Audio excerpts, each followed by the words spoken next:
Bonjour à tous et bienvenue dans votre journal de la mi-journée sur TV Vendée en ce mardi 7 octobre. Et si les robots devenaient de véritables alliés pour les entreprises, à la fois pour améliorer la production mais aussi pour réduire les risques de blessures au travail? C'est le cœur de métier de TD Group, une société vendéenne spécialisée dans les prestations techniques et la robotique sur mesure. L'entreprise conçoit et adapte des robots selon les besoins précis de ses clients. Elle a d'ailleurs ouvert ses portes récemment pour présenter ses dernières innovations. Un reportage signé Jeanne Bell. En barman, en suivi de trajectoire ou encore en pliage de carton, ici, les robots savent tout faire. Ils sont le futur de certaines entreprises. Nous, on va dire qu'on est spécialisé dans tout ce qui va être hors standard. Toutes les machines catalogues, il y a déjà beaucoup d'entreprises, de fournisseurs qui peuvent les faire. Donc ça, c'est pas notre domaine. Mais par contre, tout le hors standard, c'est ça que j'adore. Et c'est, comme on va dire péjorativement, c'est tous les moutons à 5 pattes. Mais en fait, il n'y a pas grand monde qui est dans ce secteur-là. Et donc, nous, on sait y répondre. Et de la meilleure des façons, les clients sont hyper contents.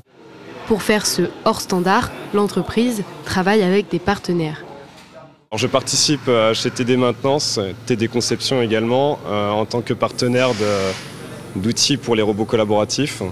Des outils qui permettent d'automatiser des tâches dans les industries, dans tout type d'activité.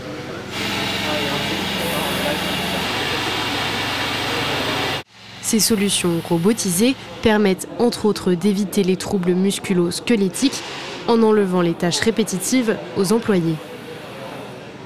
Nous, on a des solutions robotisées dans l'entreprise et là, on essaye de voir ce qu'il peut y avoir comme nouvelles technologies qu'on ne connaît pas. Et le but, c'est de se renseigner sur les technologies existantes et d'aller chercher des choses qui vont être adaptées à notre besoin dans l'entreprise du groupe AVCM, parce on fait de l'usinage, solution d'usinage global, et donc les robots sur des grandes séries peuvent être très intéressants.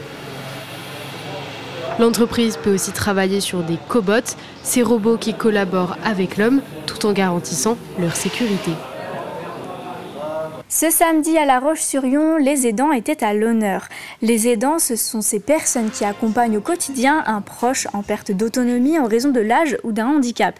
Ça peut être un parent, un enfant, un ami ou un conjoint. À l'occasion de la Journée nationale des aidants, plusieurs associations ont organisé une journée conviviale. Un temps de décompression et de repos était au programme. Alors la plateforme, en fait, on va dire, elle base son accompagnement autour de l'aidant. Alors forcément, ça passe aussi sur les besoins de la personne en situation de handicap, mais ce qui est très important de dire, c'est que nous, on va vraiment accompagner l'aidant en fonction de ses besoins. Et ensuite, un diagnostic des besoins de la personne en situation de handicap. Et par rapport à ça, derrière, on va pouvoir proposer avec nos partenaires un service d'aide et d'accompagnement à domicile, donc des interventions au domicile, de l'hébergement temporaire ou de l'accueil de jour sur les établissements sociaux, médico-sociaux, de l'inclusion en crèche, en micro-crèche, des séjours adaptés, tout ce qui va toucher en fait aux besoins de l'aidant. Remettre les livres dans les mains des adolescents, c'est le défi que s'est lancé la médiathèque Jacques Fraisse de Saint-Hilaire-de-Riez. À l'occasion de la Journée nationale des bibliothèques, elles organisaient Bibli en folie, une journée pour redonner le goût de la lecture et montrer qu'une bibliothèque, c'est bien plus qu'un lieu de presse, c'est un espace de découverte, d'évasion et de partage. Il y a très peu de jeunes en fait qui lisent malheureusement. Bon, c'est un constat, je dirais, un peu global. Alors je dirais que mes lecteurs, c'est plus des femmes qui lisent que des hommes, à peu près entre 40 et 77 ans. Et donc une évolution, alors on sent qu'il y a peut-être un peu moins d'attrait pour la lecture ces dernières années, du fait du contexte, du fait de plusieurs éléments qui font que la lecture n'est peut-être pas la priorité des personnes aujourd'hui. Je vous emmène à présent au cœur de la forêt de Mervan-Vouvant, l'un des plus grands massifs boisés de Vendée, avec ses 2500 hectares de forêt domaniale et ses 3000 hectares de forêt privée. Pour faire découvrir son rôle essentiel et sensibiliser à la protection de la biodiversité, l'Office national des forêts organisait l'opération Tous en forêt. Cyril Guillet s'est rendu sur place. Si c'est du résineux qui est prévu sur ces parcelles-là, c'est parce que c'est ce sont les essences les plus adaptées aux conditions de sol et aux conditions climatiques. L'opération Tous en forêt de Mervan a rassemblé une quarantaine de personnes. Une promenade commentée, organisée dans le but de répondre aux questions des usagers de cette forêt. Même si on sait beaucoup, on apprend toujours sur la forêt. Avant, les forestiers étaient dans leur portion de forêt, n'expliquaient pas grand-chose. Et on a eu beaucoup de situations où les gens sont quand même assez présents en forêt et de plus en plus présents en forêt et s'interrogent sur notre gestion.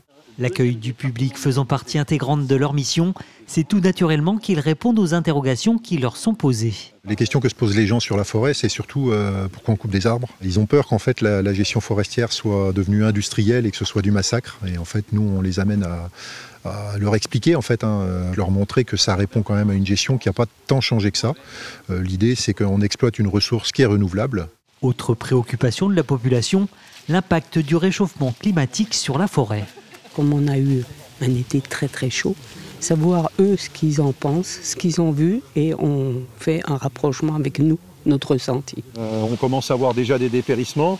On pressent que ça commence à devenir compliqué pour le chêne Cécile. Ça veut dire qu'on ne va pas attendre que la forêt de Mervan dépérisse pour essayer de diversifier notre forêt et de passer à une autre essence. On expérimente en fait différentes essences, notamment le chêne pubescent, qui est un chêne méditerranéen qui est très résistant à la chaleur et à la sécheresse. Il y a aussi des espèces qui existent déjà, comme le pin maritime par exemple. Lui, il est très très résistant à l'évolution du climat. Ça fait partie, grosso modo, des principales essences qu'on introduit sur Mervan. La forêt de Mervan a d'ores et déjà commencé sa mutation pour faire face à l'avenir. Si je vous dis élégance, précision et parfaite harmonie entre le cavalier et sa monture, vous me répondez dressage. Les 4 et 5 octobre, l'association Vendée Equi Events organisait la 8e édition de son concours national de dressage.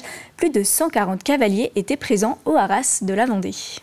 On est un département très actif au niveau de la région en termes du nombre de compétitions qui peut avoir lieu toute l'année. On connaît bien évidemment des sites comme les Herbiers, Sainte-Foy, La Roche-sur-Yon et plein d'autres concours qui existent dans le département. Il y a même un concours complet international à Bazoches-en-Paray. Côté élevage, on est aussi propriétaire de très nombreux éleveurs en Vendée qui ont produit de grands chevaux dans la compétition. Donc voilà, on est aussi en termes d'éleveurs un département très reconnu. C'est la fin de cette édition. Je vous donne rendez-vous tout à l'heure à 18h pour un nouveau point sur l'actualité.